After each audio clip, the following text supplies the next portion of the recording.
Gandhi! Rahul Gandhi! Rahul Gandhi! Rahul Gandhi! Rahul Gandhi! Rahul Gandhi! শ্ৰদ্ধা ৰাইজ, আমি আপোনালোকে ইমান সময় ৰখি আছিলে, সেই সময় এতিয়া উপস্থিত হৈছে। আমি আৰু পলম নকৰোঁ, আৰম্ভণিতে আমাৰ জাতীয় সংগীতেৰে আমি এই সভা আৰম্ভ কৰিম। জাতীয় সংগীতৰ পিছতেই বন্দে মাতৰম গীত আৰম্ভ হ'ব। আপোনালোক সকলোকে থিয় হ'বৰ কাৰণে অনুৰোধ কৰিছোঁ আৰু আমাৰ কালচাৰেল টিম বৰপেটাৰ পৰা অহা লোকসকলক আমাৰ জাতীয় সংগীত আমাৰ অ মোৰ আপোনাৰ দেশ পৰিৱেশন কৰিবৰ কাৰণে অনুৰোধ কৰিছোঁ।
এতিয়া আমাৰ সম্বোধনা পৰ্ব আৰম্ভ কৰিবলৈ ওলাইছোঁ।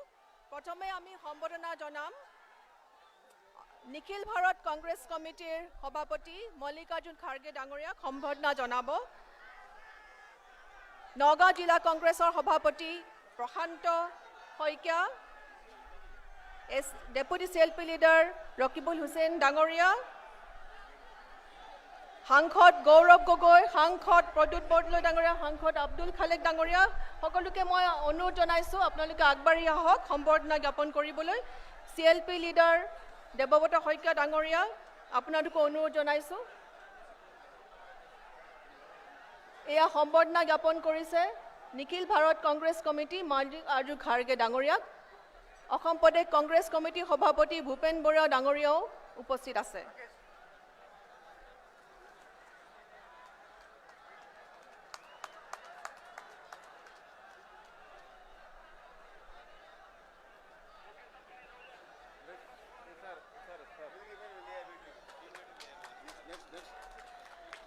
এতিয়া আমি সম্বৰ্ধনা জনাম আমাৰ সকলোৰে আদৰৰ আৰু জনপ্ৰিয় নেতা ৰাহুল গান্ধী ডাঙৰীয়াক সম্বৰ্ধনা জনাব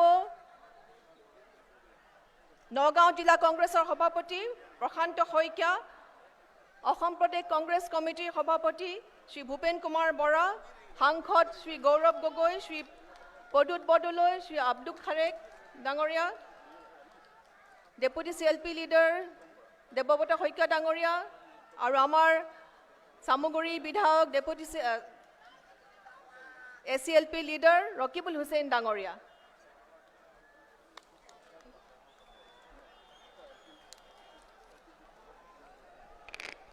নিখিল ভাৰত কংগ্ৰেছৰ সভাপতি মাল্লিকাৰ্জুন খাৰ্গে ডাঙৰীয়া, আমাৰ সকলোৰে প্ৰিয় নেতা ৰাহুল গান্ধী ডাঙৰীয়া, মঞ্চত উপবিষ্ট বিশিষ্ট নেতাসকল আৰু শ্ৰদ্ধাৰ ৰাইজ,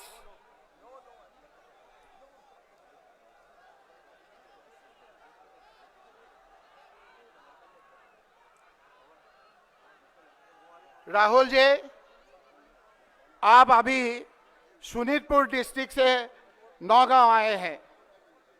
ये शोणितपुर डिस्ट्रिक्ट का एक इतिहास है। ये भगवान श्री कृष्ण यहाँ में आए थे उसका ग्रैंडसन का प्यार के लिए। ये जो डिस्ट्रिक्ट है शोणितपुर डिस्ट्रिक्ट है राहुल गांधी जी, ये एक कल्चरल कैपिटल ऑफ असम है। ये भूपेन हजारिका का सरसा का जगह था। ये विष्णु प्रसाद राभा का था, ज्योति प्रसाद अग्रवाल का था और फनी शर्मा का था। राहुल गांधी जी, आप अभी नौगांव डिस्ट्रिक्ट में आए हैं। ये नौगांव डिस्ट्रिक्ट महापुरुष श्रीमंत शंकरदेव जी का जन्म स्थान है, बर्थ प्लेस है, जिसको वैष्णव भाषा में आविर्भाव बोलते हैं। और यहाँ में आपको हम प्यार जताने के लिए ब्लॉक कांग्रेस हम लोग सब आए थे। लेकिन राहुल जी, यहाँ में एक टी गार्डन का माँ आया है और बोला है जो कांग्रेस के जमाने में 200 रुपया हम लोग का बिजली का बिल आया था, हमारे ऊपर बहुत अन्याय हुआ था। अभी हम लोग 2000 देना पड़ा। और ये है रेणु प्रभा ताती। ये रेणु प्रभा ताती जी आपको एक गामूसा दे के हम लोग का सबका तरफ से रेणु प्रभा ताती ने आपको ये न्याय यात्रा में शामिल होना चाहते हैं। ये रेणु प्रभा ताती को एक गामूसा दे के हम आपको सम्मान देने के लिए हम आपको रिक्वेस्ट करते हैं। और एक लड़का आया है सुकेश बर्मन। वो सुकेश बर्मन आपको आया है इसीलिए जो आपका सुकेश बर्मन आए हैं सर, ये सुकेश बर्मन ने बोला है जो हम लोग का स्कूल बंद कर दिया, 8,000 स्कूल बंद कर दिया, हम लोग का ऊपर अन्याय हुआ है। और 8,000 मद का दुकान, दारू का दुकान खुल रहा है हिमंत बिश्व शर्मा ने। ये सुकेश बर्मन को भी हम गुजारिश करेंगे कि वो एक कुशास बंकी का लड़का है, वो भी आपको ये गामूसा देके आपका सम्मान करेंगे। अभी हम भूपेन बोरा जी को हम बोलेंगे बोलने के लिए। उसका आगे भूपेन बोरा जी एक मैसेज देने के लिए आपको भी खड़गे जी को और हमारा नेता राहुल जी को थोड़ा मंच पे आने के लिए और ये संदेश, ये न्याय यात्रा का संदेश सारा असम में फैलाने के लिए हम आपको रिक्वेस्ट करते हैं। Please sir.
আমি অসম প্ৰদেশ কংগ্ৰেছ কমিটিৰ মাননীয় সভাপতি শ্ৰীযুত ভূপেন কুমাৰ বৰা ডাঙৰীয়াক তেখেতক ভাষণ ৰাখিবৰ কাৰণে অনুৰোধ জনাইছোঁ। आज इस सभा में उपस्थित हमारा ऑल इंडिया कांग्रेस कमेटी का सभापति, राज्यसभा में हमारा दल का नेता परम पूज्य मल्लिकार्जुन खड़गे जी, हमारा नेता ऑल इंडिया कांग्रेस कमेटी का पूर्व सभापति Rahul Gandhi ji, AICC general secretary organisation KC Venugopal ji, हमारा आसाम का प्रभारी जितेंद्र सिंह जी, देवव्रत शइकिया जी, रकीबुल हुसैन जी, गौरव गगोई जी, पुरुष बरौली जी प्रमुख, मंच में उपस्थित हमारा यूनाइटेड ओपोजिशन फ्रंट का 15 दल का हमारा state president, secretary, MP, MLA और हमारा पूरा आसाम से अपर आसाम पहाड़ से यहाँ उपस्थित मेरा परम मित्र सांबादिक बंधुगण, आज हमारा दोनों नेता मंच में उपस्थित है। इससे ज्यादा खुशी आसाम कांग्रेस के लिए दूसरा कुछ नहीं है। मैं आज एक बात के लिए मैं ज्यादा खुश हूं। पिछले 30 साल में कांग्रेस ने मुझे बहुत सम्मान दिया। पूरा आसाम का कांग्रेस कर्मी मुझे गामछा बहुत दिया, लेकिन मैं किसी को कुछ नहीं दे सका। आज मैं कांग्रेस के लिए अपना नाक से खून दिया। मेरा खून आज जमीन में गिरा। इसके लिए मेरा सबसे ज्यादा खुश है जो हमारा कांग्रेस, गांधी जी ने खून दिया, इंदिरा जी ने अपना जिंदगी दिया, राजीव जी ने अपना जिंदगी दिया।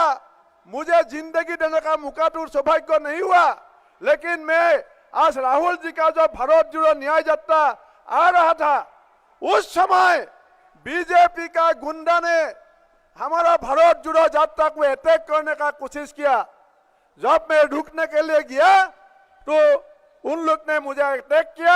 मैं इसलिए इतना बात बोलना चाहता हूँ जे ये जो आज मैं जी टेस्ट दिसु एटू मूर टेस्ट নহয়, অসমৰ প্ৰত্যেকজন কংগ্ৰেছ কৰ্মীৰ টেষ্ট আজি মাটিত পৰিছে। এই এটুপাল তেজৰ আহি থকা সময়ত হিচাপ হ'ব।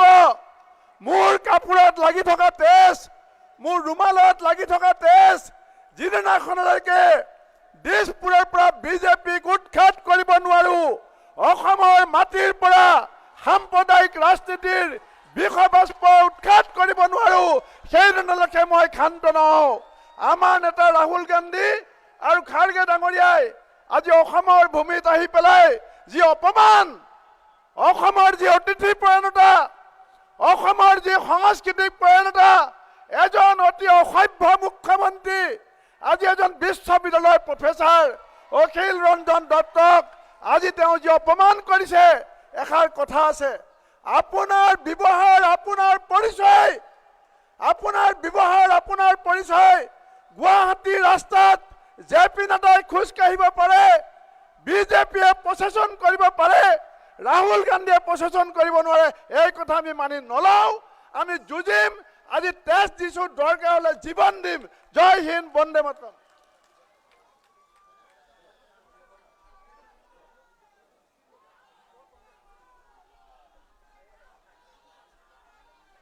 Now I would like to request Honorable Congress President Shri Mallikarjun Kharge ji to deliver his speech. Hello.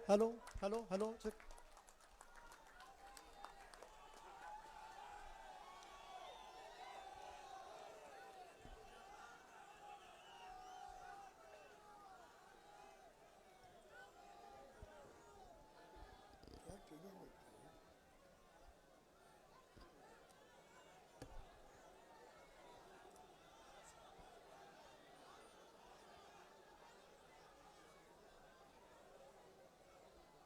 Bharat जोड़ो न्याय योजना,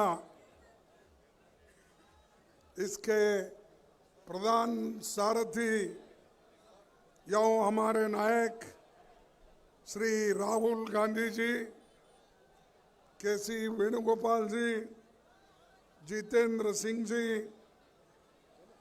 देवव्रती सैकिया जी, भूपेन बोरा जी, गौरव गोगोई जी, प्रद्युत बोरडोला जी और अब्दुल खालिक एमपी जी, सभी सहयोगी दल के नेतागण, सीएलपी राजस्थान, मंच पर बैठे सभी नेतागण और एआईसीसी के, पीसीसी के सभी मेरे नेता और भाइयों और बहनों, मैं माफ़ी चाहता हूं कि थोड़ी सी देरी यहाँ आने में मुझे लगी, लेकिन हमारे राहुल जी की यात्रा इतनी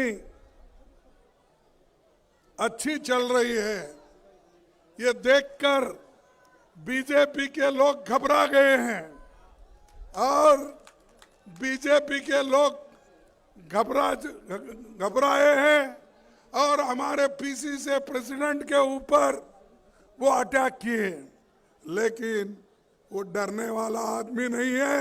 वो राहुल जी का सिपाही है, कांग्रेस का सिपाही है और कांग्रेस किसी से डरने वाली नहीं है। ऐसे बहुत से लोग हम देखे हैं। ये तो ऐसा हुआ, मेरी बिल्ली मुझसे म्याऊं, जो बिल्ली हमारे पास थी वही हमको फिर म्याऊं कर रही है। तो इसीलिए ऐसे बहुत लोगों को हम देखे हैं और हमको डराने की कोशिश अगर कोई करते हैं, हम कभी नहीं डरेंगे। ये कांग्रेस का वादा है। देश के लिए हमने खून बहाया, हमारे लोग जेल में गए, हमारे लोग फांसी पे गए। अरे हम ब्रिटिशर को नहीं डरे, क्या बीजेपी को डरेंगे? भाइयों, मैं मां काम्याक को नमन करता हूं। आसाम के महापुरुष शंकर देव जी, माधव देव जी, अजान पीर जी दरगाह सद्भाव के प्रतीक है। जिस जगह सद्भाव का प्रतीक है उस जगह यहाँ बीजेपी के लोग हम पे अटैक कर रहे हैं और हमारे लोगों को मारना, धमकाना, कार तोड़ना, फोड़ना, ये काम कर रहे हैं। अरे भाई, अगर एक पत्थर आप मारेंगे तो वही पत्थर आपको भी लग सकती है। इसीलिए मैं चाहता हूं शांति के साथ सभी रहना है और हमारे जो राहुल गांधी जी की जो यात्रा है उसको सफल करने के लिए सभी को मदद करना चाहिए, सहकार करना चाहिए और डराने की कोशिश कोई नहीं करना चाहिए। 15 राज्यों से होकर भारत जोड़ो न्याय यात्रा ये जाएगी, सबके साथ चर्चा करेगी और राहुल जी हमेशा इससे पहले जो यात्रा चली वो कन्याकुमारी से लेकर कश्मीर तक चली। उस वक्त कहीं पथरावबाजी नहीं हुआ, कोई किसी को डराने की कोशिश नहीं की। हालांकि बहुत से रास्ते में बीजेपी की गवर्नमेंट थी, बहुत से संघ संगठन थे, आरएसएस का हेडक्वार्टर नागपुर, वहां से भी हम लिखने लाखों लोग उस जुलूस में शामिल थे, लेकिन किसी ने कोई गड़बड़ नहीं की। आसाम में क्यों हो रहा है? तो ये इसलिए हो रहा है, ये मोदी जी का चेला है।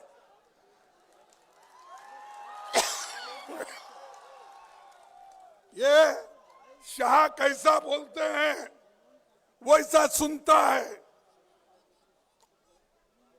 और ये आदमी इतना ही नहीं, हमारे देश के दलितों को डराता है, हमारे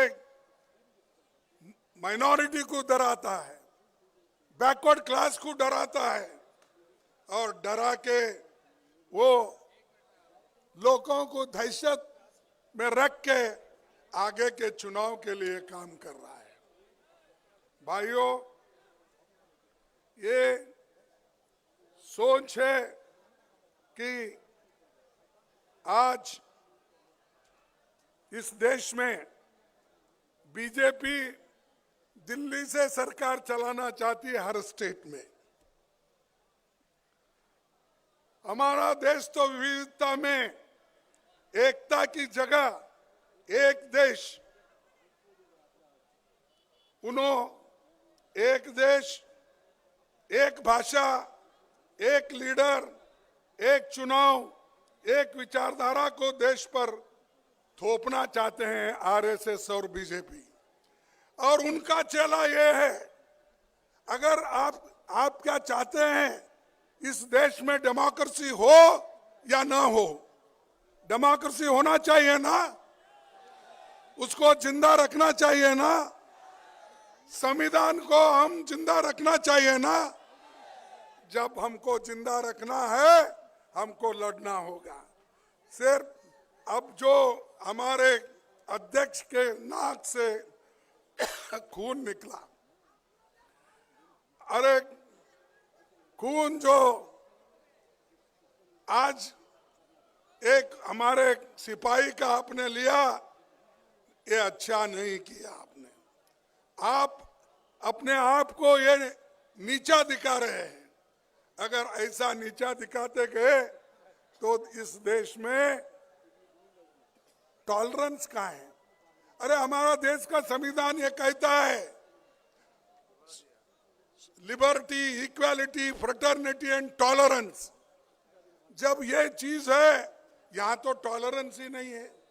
हमारे लोग सीधा शांति के साथ प्रोसेशन निकाल रहे हैं, लेकिन ये लोग समझते नहीं।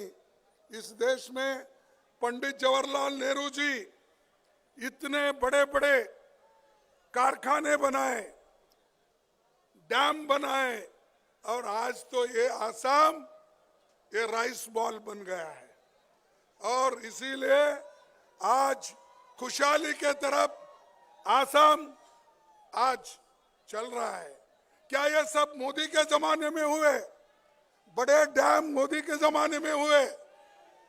IT, AIIMS, IIM, public sector, ये क्या मोदी के जमाने में हुए? ये सब कांग्रेस के जमाने में नेहरू जी ने बनाया, इंदिरा गांधी जी ने बनाया। और इसीलिए तो भारत की आर्थिक स्थिति मजबूत हो गई। नेहरू जी कहते थे, आजादी के बाद हमने जो तीर्थ यात्रा शुरू की थी, उसका मकसद था कि स्वतंत्र भारत में जो बच्चा पैदा हो वो हमेशा स्वतंत्र रहे और अपना सिर ऊंचा रखकर प्रगति और समृद्धि की दिशा में बढ़ने का पूरा मौका पाए। ये विचार जवाहरलाल नेहरू जी का, उसीलिए वो कहते थे आजादी के बाद हमने तीर्थ यात्रा निकाली, इसीलिए निकाली पब्लिक सेक्टर्स बनाने के लिए, डैम बनाने के लिए, एग्रीकल्चर प्रोडक्शन के लिए। ये काम हमने किया। इनकी तीर्थ यात्रा क्या हो रही है? मोदी जी सब छोड़ के, अरे आपको हुकूमत करने के लिए दिल्ली में बिठाए हैं, गरीबों का जो दुख दर्द समझने के लिए आपको वहां बिठाए, लेकिन आप तो मंदिर मंदिर फिर रहे। अरे आप मंदिर मंदिर फिरना, अपने घर में पूजा करो ना। घर में पूजा नहीं कर सकते क्या? रोज ऐसा ही फिरते रहते हो? कभी तमिलनाडु, हाँ मैं समझ गया, मेरे को कोई आज सुबह बोल रहे थे वो दक्षिण में बहुत दौरा कर रहे हैं, इसीलिए दौरा कर रहे हैं कि उधर थोड़ा धूप है, ठीक है, इधर बहुत ठंडी है। तो ठंडी में वो जाना नहीं चाहते, उसीलिए उधर दक्षिण में फिरते फिरते फिरते कल वो यहाँ रात में आएंगे, वो राम की दर्शन लेकर राम मंदिर में घुसेंगे। तो मुझे रामदेव मिले थे, कौन हमारे एयरपोर्ट पे अपने योगी बाबा रामदेव, हाँ बाबा रामदेव मिले थे। मैं पूछा रामदेव जी आप तो खुश होंगे, बोला क्यों? बोले नहीं, आपने तो योगा के क्लास लेकर उनको सब ट्रेनिंग देकर हर एक कैंप में 50,000, 20,000, 25,000, 1 लाख तक लोगों को जमा करके मोदी का गुणगान गाए। लेकिन आप बाहर हैं, मोदी अंदर है। मोदी राम मंदिर में है, रामदेव बाहर है। जो लोग इनको बिठाए कुर्सी पे वो सब बाहर है। कैबिनेट मिनिस्टर्स बाहर है, बड़े लोग बाहर है, सारे लोग अंदर। कौन है? सिर्फ वो अकेले हैं। तो ये जो है मोदी ये चाहते हैं कि वो अकेली ही हुकूमत भी करे, वो अकेली ही पूजा करे, वो अकेले ही भगवान को मनवा ले। और आगे ये निशानी कह की है तो मैं ये कहूंगा ये तो हिटलर की निशानी है। अगर आप अकेले ही सब कुछ करते हो फिर दूसरों से क्यों वोट मांगते हो, दूसरों को क्यों डराते हो? तो भाइयों, ये मोदी जी जो कर रहे हैं और उनके चेले जो कर रहे हैं, ये देश के लिए ठीक नहीं है, हमारे डेमोक्रेसी के लिए ठीक नहीं है और संविधान के लिए ठीक नहीं। नेहरू जी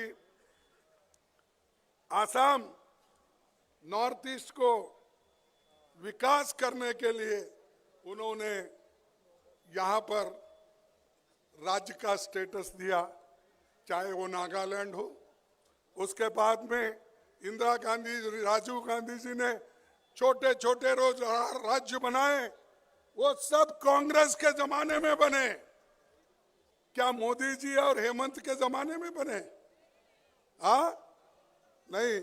तो ये सब बना के हम दिए और वो बोलते हैं कि बीजेपी बहुत काम करी। अरे भैया, हम जुम्मा आप 3 साल हो गए क्या?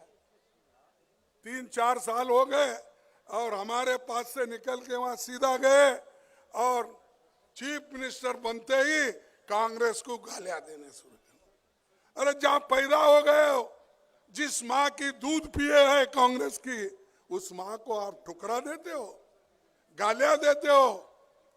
हम डरने वाले नहीं हैं। तो इसलिए उनको ये कहना चाहिए, ज्यादा अगर बात करे तो लोग उनको जहां भेजना है वहीं भेजेंगे, वो फिर रास्ते पे आएंगे। आज क्या हुआ कि हेमंत जी के ऊपर इतने केस है।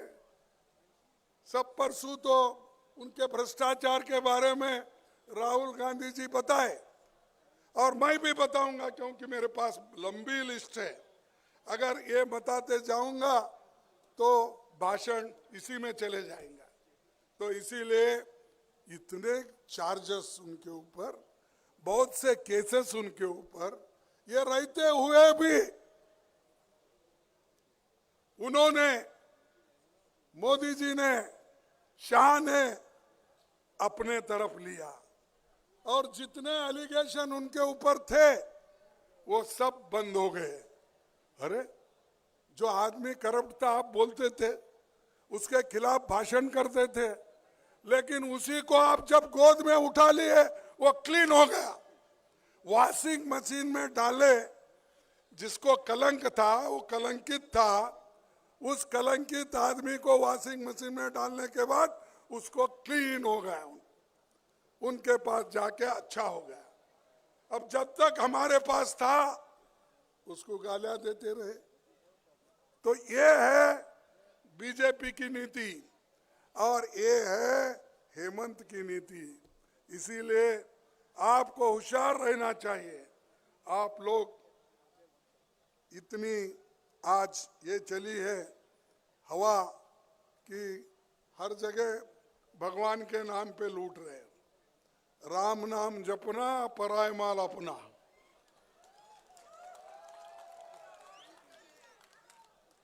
यह है क्या देश में कोई आज तक राम भक्त नहीं थे? क्या कोई देवल नहीं बंधे? मैं खुद ही बहुत बड़ा एक बुद्ध का मंदिर बना। क्यों? अगर आप ही बोलते हैं बुद्ध भी क्या है? विष्णु का 9वां अवतार। अरे भाई, इतने अवतार है, उसमें से सभी अवतारों को आप करो। राम जी का भी करो। हमारे लोग तो राम भक्त है हमारे पास भी, क्योंकि आस्था है। हर एक की आस्था अलग अलग हो सकती है। कोई क्रिश्चियन हो सकता है, कोई बुद्ध हो सकता है, कोई इस्लाम हो सकता है, कोई सिख हो सकता है, तो कोई हिंदू हो सकता है। तो ये तो हमारे देश में विविधता में एकता है। हमारे देश विविधता में एकता है, लेकिन एकता को तोड़ने वाले लोग बीजेपी वाले हैं। हम एक बनाते हैं, हम पुल बनाते हैं। हिंदुस्तान में ब्रह्मपुत्रा के ऊपर अगर किसी ने पहला पुल बनाया, वो जवाहरलाल नेहरू जी ने बनाया, कांग्रेस ने बनाया। और बड़ी पुल जो बन गई, मैं उस रास्ते से गुजर रहा था, वो भी कांग्रेस ने बनाई। इतने पुल बनाए और ये सब लिंक आसाम से हो गए। लेकिन अब सिर्फ लोग लूटने के लिए अपने काम कर रहे हैं। कंपनी भी उनकी, स्टील भी उनका, सीमेंट कहाँ से है मुझे मालूम नहीं, सैंड भी उनका, सब करके वो लोग आज ये काम कर रहे हैं। भाइयों, आज जो हमारी यात्रा है मणिपुर से शुरू हो गई है, इम्फाल से शुरू हो गई। ये यात्रा नहीं, मैं कहूंगा एक तपस्या है।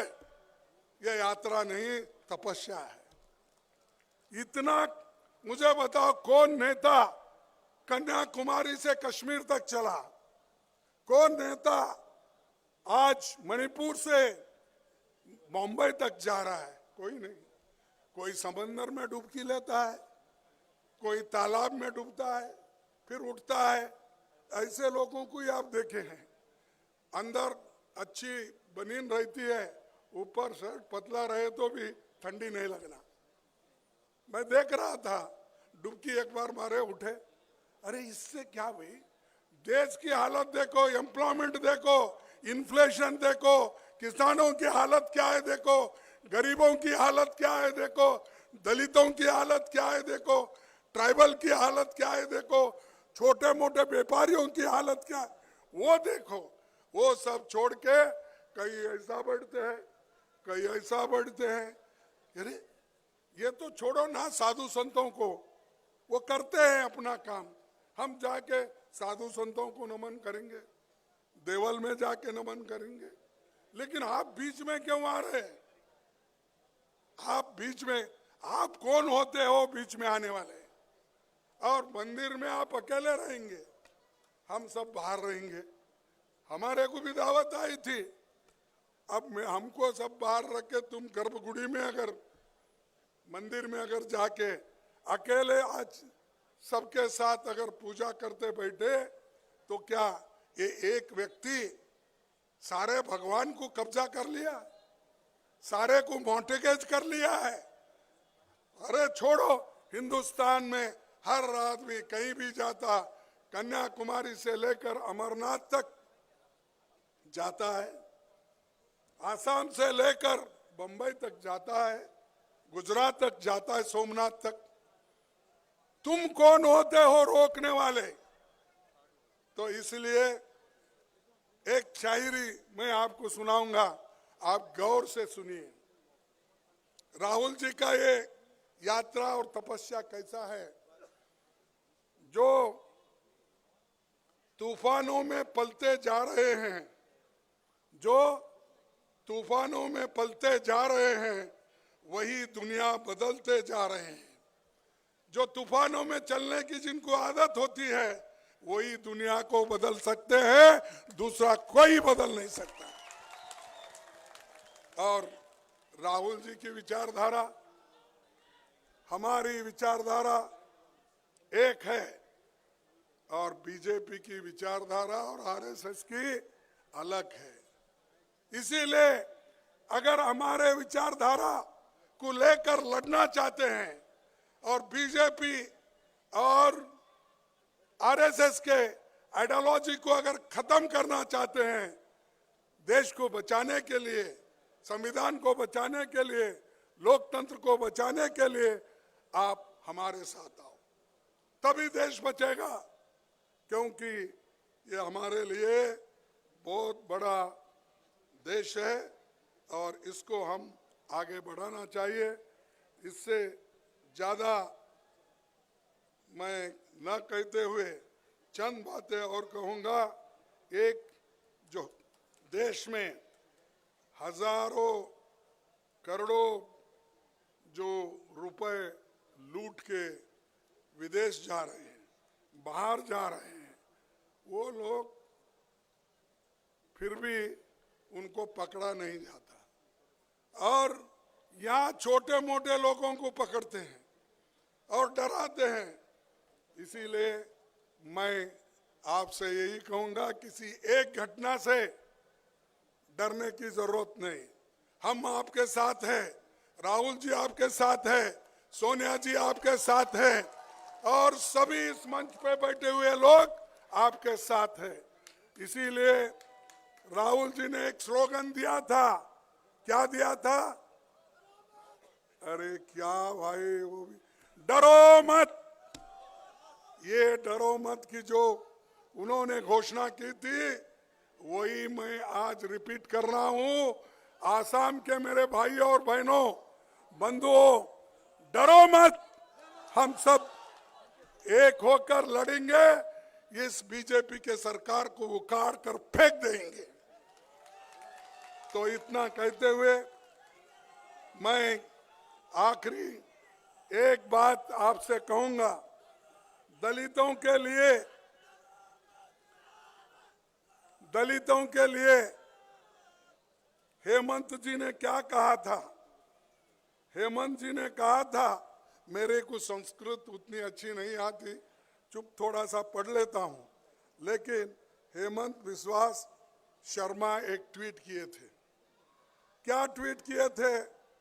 कि भाई ये इंग्लिश में मैं पढ़ता हूं, संस्कृत का उतना अच्छा उच्चार नहीं आएगा, इसीलिए उन्होंने कहा था, agriculture, dairy farming and commerce are the natural works for those with the qualities of Vaishyas. Serving through work is the natural duty for those with the qualities of Shudras. यानी दलित समाज, शूद्र समाज हमेशा हेमंत की सेवा करना, क्योंकि वो ब्राह्मण में आते हैं, और वैश्य की सेवा करना और क्षत्रिय की सेवा करना, ये दलितों का काम है। उन्होंने ही कहा, ये मेरे पास उनका कोट है कि यही था, कृषि गौरक्ष वाणिज्यम वैश्य कर्म स्वभावजम परिचर्मातक कर्म शूद्र स्थापी स्वभावजम। यानी ये उन्होंने संस्कृत में करके लोगों को बेवकूफ बनाया। अरे हम सुपीरियर है, हेमंत मैं सुपीरियर हूं बोल रहा है, और दलित का काम उनके पास काम करने का, उनके नीचे काम करने का।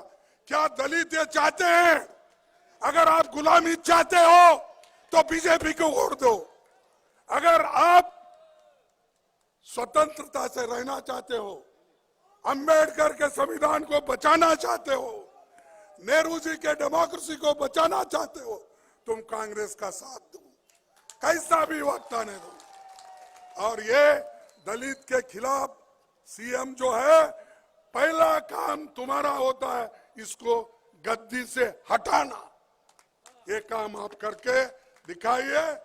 नमस्कार, सबको धन्यवाद देता हूं। नमस्ते।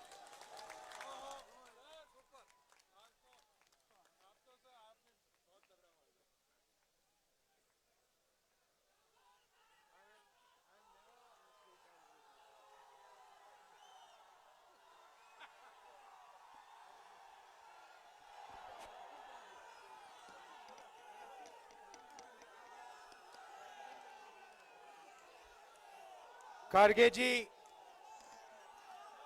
केसी वेणुगोपाल जी, जितेंद्र सिंह जी, भूपेन बोरा जी, साइकिया जी, गौरव गोगोई जी, प्रद्युत बोरदोलोई जी, स्टेज पे कांग्रेस पार्टी के नेता, भाई और बहनों, प्रेस के हमारे मित्रों, आप सबका यहां बहुत बहुत स्वागत, नमस्कार।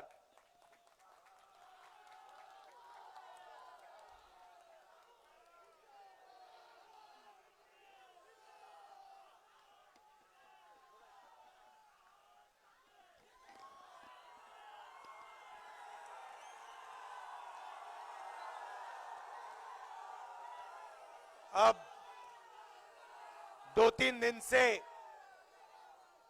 मैं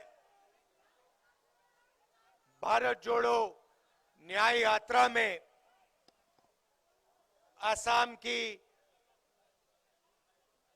सड़कों पर चल रहा हूं। मैं शुरुआत में आपसे एक सवाल पूछना चाहता हूं। हिंदुस्तान का सबसे भ्रष्ट चीफ मिनिस्टर का नाम क्या है? जरा फिर से बोलना। ये बड़ा टैग है, जहां भी जाके पूछो। ये आप मत सोचो कि ये सवाल मैंने सिर्फ आपसे पूछा है। मैं ये सवाल कोने कोने में पूछ रहा हूं। हिंदुस्तान का सबसे भ्रष्ट चीफ मिनिस्टर कौन है? और जो ये देखो, छोटे बच्चे, बुजुर्ग लोग, माताएं बहनें, युवा, बेरोजगार युवा, किसी से भी पूछो हिंदुस्तान का सबसे भ्रष्ट चीफ मिनिस्टर कौन है, ये आता है जवाब। अब यहां से 2-3 किलोमीटर पहले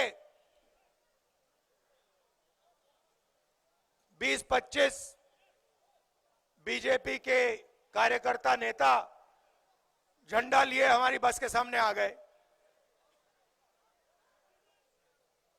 मैं बस से निकला, वो भाग गए।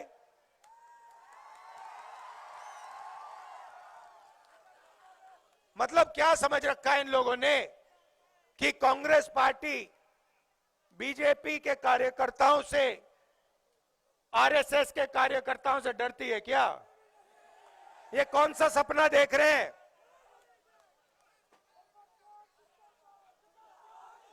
जितने हमारे पोस्टर फाड़ने हैं, फाड़ लो। जितने हमारे प्लेकार्ड्स फाड़ने हैं, फाड़ दो, कोई फर्क नहीं पड़ता हमें। हमारी विचारधारा की लड़ाई है। हम किसी से नहीं डरते हैं, ना नरेंद्र मोदी से डरते हैं, ना यहां के चीफ मिनिस्टर से डरते हैं।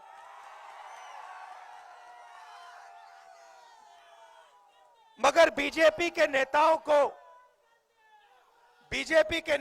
को असम के युवाओं को बताना चाहिए कि आज असम के किसी भी युवा को रोजगार क्यों नहीं मिलता है।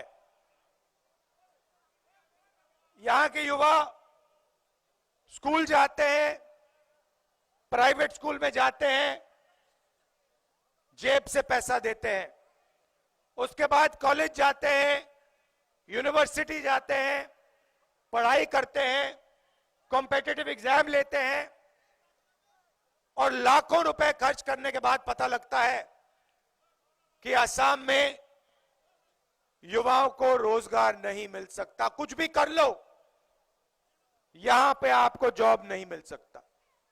इसका जवाब नरेंद्र मोदी और आपके चीफ मिनिस्टर को देना चाहिए। इसका जवाब नहीं देते हैं। आज मैं जो चाय के मैदान में काम करते हैं, मजदूर भाई जो चाय के मैदान में काम करते हैं, वो आए, मुझे कहते हैं कि बीजेपी ने अपने मैनिफेस्टो में वायदा किया था कि हमारा रेट बढ़ाएंगे, 350 रुपए का कर देंगे। मैंने उनसे पूछा क्या हुआ? कहते राहुल जी, बीजेपी ने हमसे सीधा अपने मैनिफेस्टो में झूठ बोला। फिर मुझे कहते राहुल जी, जब हम बीमार होते हैं, एम्बुलेंस तक नहीं मिलती है, हमने अपने जेब से पैसा देकर एम्बुलेंस में जाना पड़ता है। उससे पहले 4 युवा आए, मुझे कहते हैं राहुल जी, हमारे जैसे 1,50,000 युवा हैं, हमने क्या गलती की? मैंने पूछा क्या हुआ? कहते हैं राहुल जी, 1,50,000 युवाओं ने सालों आर्मी में भर्ती करने की कोशिश की, टेस्ट लिया, रनिंग की, फिजिकल किया, मेडिकल किया। मोदी जी की सरकार ने हमें कह दिया, लिख के कह दिया कि आपको आर्मी में एक्सेप्ट कर दिया गया है। फिर कोविड आया, कहते हैं कि अभी ठहरिए, थोड़ी देर ठहरिए, कोविड आया है, कोविड के बाद में आपको आर्मी में लिया जाएगा। 3 साल 1,50,000 युवाओं को नचाया, कहा कि कुछ ही दिनों में हो जाएगा, कुछ ही दिनों में हो जाएगा। और फिर 3 साल बाद कहते हैं तुम्हें हम आर्मी में नहीं लेंगे, ना तुम अग्निवीर बन सकते हो, ना तुम्हारे लिए आर्मी में जगह है। 1,50,000 युवाओं ने आर्मी में जाने का सपना देखा था। असम में, नागालैंड में, अरुणाचल, कर्नाटक, यूपी, बिहार, मध्य प्रदेश, हर स्टेट में इन युवाओं ने अपनी जिंदगी के 3-4 साल दिए। हिंदुस्तान की आर्मी कहती है कि हमने तुम्हें एक्सेप्ट कर लिया। 3 साल बाद हिंदुस्तान की सरकार कहती है तुम्हारे लिए हिंदुस्तान की सेना में जगह नहीं है। तो यह सुनने को मिल रहा है। किसान आते हैं, कहते हैं खून पसीना लगा देते हैं हम, 24 घंटे खेत की देखभाल करते हैं, मेहनत करते हैं, रात को सो नहीं पाते, और फिर जब टाइम आता है, अनाज को बेचने का टाइम आता है, हमें पता लगता है कि हमें सही रेट नहीं देती सरकार। ये आपके साथ हो रहा है। मेरे मीडिया के भाई बैठे हैं, खड़े हैं यहां पे, इनकी गलती नहीं है। ये जूनियर लोग हैं, कैमरा चलाते हैं, रिपोर्टिंग करते हैं। मगर मैं आपसे पूछना चाहता हूं, असम के टीवी पर आपने कभी बेरोजगारी पर डिबेट देखा है? कभी महंगाई पर डिबेट देखा है? कभी किसानों के बारे में डिबेट देखा है? कभी अग्निवीरों के बारे में डिबेट देखा है? नहीं। आपको बॉलीवुड के बारे में बता देंगे, ऐश्वर्या राय के बारे में बता देंगे, क्रिकेट दिखा देंगे, मगर जो आपके मुद्दे हैं, जो आपको चुभते हैं, जो आपका दर्द है, आपके जो सपने हैं, इनके बारे में आप इनके बारे में ये एक शब्द नहीं बोलते हैं। क्यों नहीं बोलते हैं? क्योंकि कंट्रोल कहीं और है।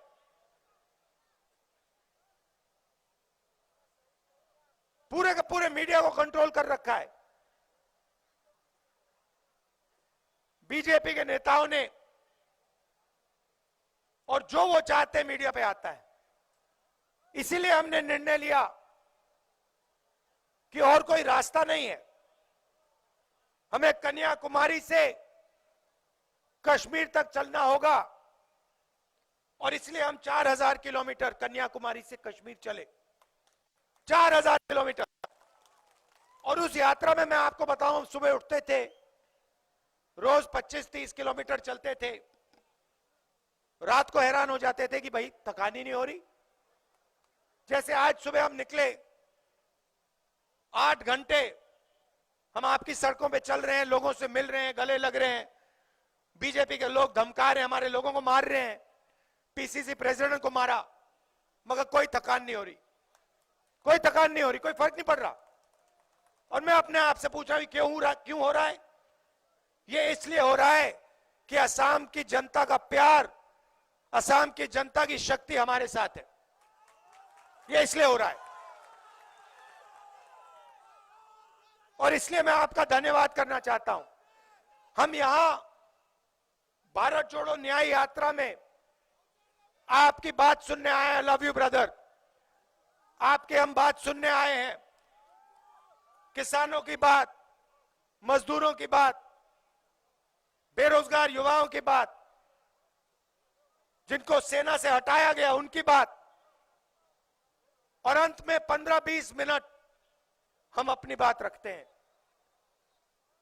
और असम की जनता ने, मैं आपको बता रहा हूं, पिछले 2-3 दिन में दिल खोलकर हमें, दिल खोलकर प्यार दिया है।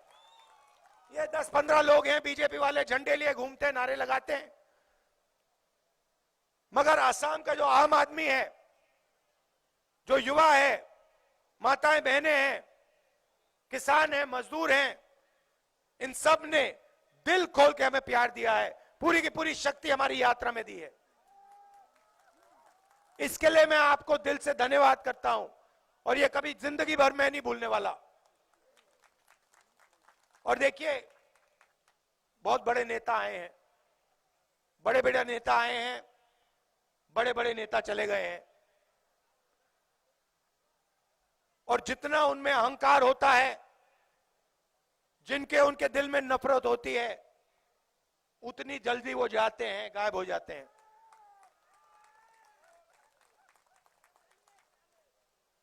यहां पे सरकार सोचती है कि असम की जनता को डराकर, धमकाकर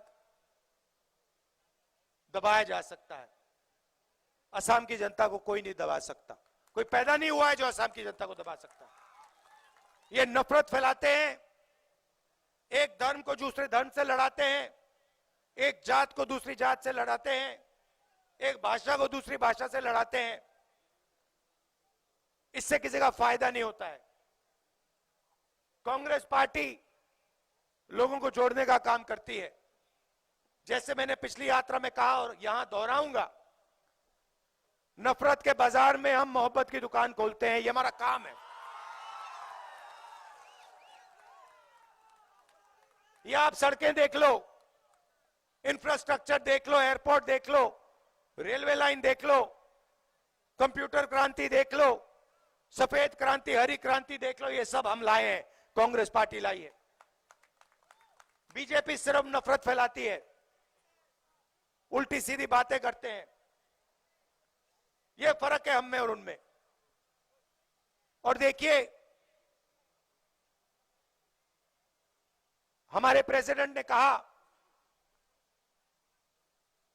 प्रधानमंत्री ने अपने कैबिनेट को कल के फंक्शन में नहीं बुलाया। अपने कैबिनेट को नहीं बुलाया, देश के राष्ट्रपति को नहीं बुलाया। तो ये चल रहा है, एक व्यक्ति के लिए पूरा देश चलाया जा रहा है। उनके 2-3 अरबपति मित्र हैं, अदानी जी हैं, एयरपोर्ट, पोर्ट्स, इंफ्रास्ट्रक्चर, किसानों का अनाज, माइंस, जो भी इनको चाहिए इनके हवाले कर दिया जाता है। तो बीजेपी क्या करती है? असम की जनता को लड़ाती है, मणिपुर की जनता को लड़ाती है, और फिर जो उनका है, जो उनका धन है, उसको छीन के ले जाती है, अपने 2-3 बड़े मित्रों को दे देती है। मणिपुर को देखिए, आग लगा दी वहां पे, 6 महीने हिंसा चल रही है, गोली चल रही है, लोग मर रहे हैं, घर जलाए जा रहे हैं, और देश का प्रधानमंत्री आज तक मणिपुर नहीं गया। कांग्रेस का प्रधानमंत्री 3 दिन के अंदर आपको वो मणिपुर में दिखता और चौथे दिन वहां की आग बुझ जाती। ये नहीं है भाई और बहनों कि हिंदुस्तान की सरकार मणिपुर की आग को नहीं रोक सकती है।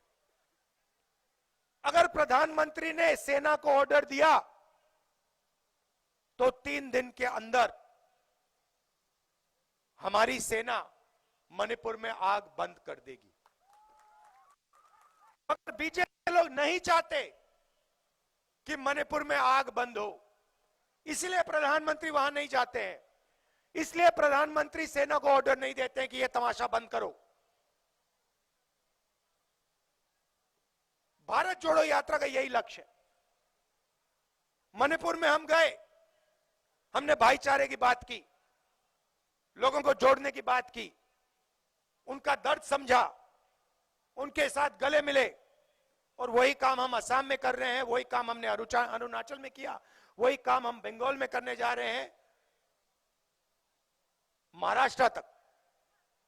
आपकी आवाज सुनने, आपका दर्द समझने के साथ खड़े होकर जो आपके मुद्दे हैं उनके लिए लड़ने।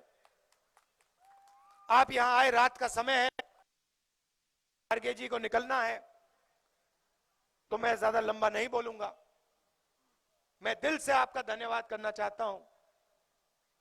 आपने इतना प्यार दिया, हर सड़क पे, हर कोने कोने में असम की जनता आती है, मुझसे गले लगते हैं, कोई फूल देता है, कोई चॉकलेट देता है, कोई गमछा देता है। तो इस प्यार के लिए दिल से आपको धन्यवाद करता हूं। और दिल्ली में मैं आपका सिपाही हूं। कोई भी बात हो, चाहे चाय गार्डन की बात हो, युवाओं की बात हो, जो भी आप चाहो, हम ऑपोजिशन में हैं, पार्लियामेंट में रख सकता हूं, और जब सरकार में आएंगे, असम में आएंगे, दिल्ली में आएंगे, तो पूरी आपके साथ मिलकर आपका काम करेंगे। धन्यवाद। जय हिंद।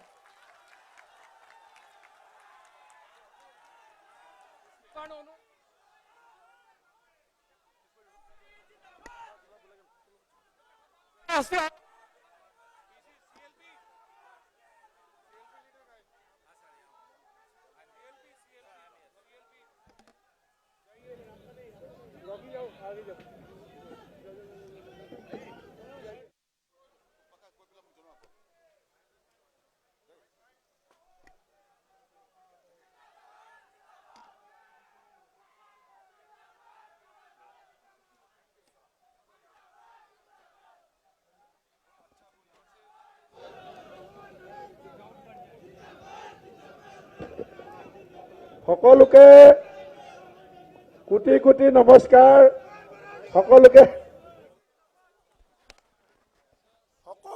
সকলো ৰাইজক, সাংবাদিক বন্ধুসকলক শতকোটি প্ৰণিপাত জনাইছো। আৰু কালিলৈ পৰহিলৈ আৰু